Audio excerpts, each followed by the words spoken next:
கடவுள் இல்லவே இல்லைன்னு எழுதி வச்சிருக்கல பெரியார. நீ உண்மையிலே பெரியார் பேரனா இருந்தா ஒரு கூட்டம் கடவுள் இல்லவே இல்லைன்னு நடத்து. திமுக சவால். சவால்.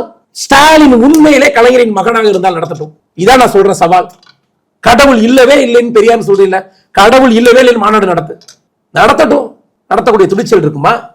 ஏன் நடத்த மாட்டாங்கன்னு நினைக்கிறேன். நடத்த சொல்லுங்க, நீங்க நடத்த சொல்லுங்க. திமுகவுக்கு அந்த அளவுக்கு வலிமை இருக்கு இருந்தா பண்ணட்டும். 39 பாராளுமன்ற உறுப்பினர்கள் இருக்கீங்க, ஆட்சியில் இருக்கீங்க, யாராலும் அசைக்க முடியாத கும்பனுடைய ஆட்சின்னு சொல்றீங்கல்ல, உனக்கு ஆட்சியில தைரியம் இருந்தா அதே மாதிரி மீனாட்சி ஆட்சி புரிகிற பூமியில நாத்திக மாநாடு நீ நடத்து. முருகர் இல்லவே இல்லைன்னு சொல்லி நடத்து. நாங்க ஒத்துக்கிறோம். ஓகே, பெரியார் உயிரோட்டமாக இருக்கிறார், பெரியார் கொள்கை வாழ்ந்து கொண்டிருக்கிறது, பெரியாரின் கைத்தடி ஆட்சியில் இருக்கிறது, பெரியார் வாழ்கன்னு கை தூக்கிட்டு பார்லிமெண்ட்ல பொறுப்பேற்றானுங்கல்ல, ஓகே, இதெல்லாம் உண்மை என்று நான் நம்புறேன். நான் பெரியாரை ஏற்றுக்கொள்கிறேன். நான் முருகத்திலிருந்து பெரியாருக்கு வந்துடுறேன். நடத்த முடியாது. வாக்குதான் அவருடைய நோக்கம்.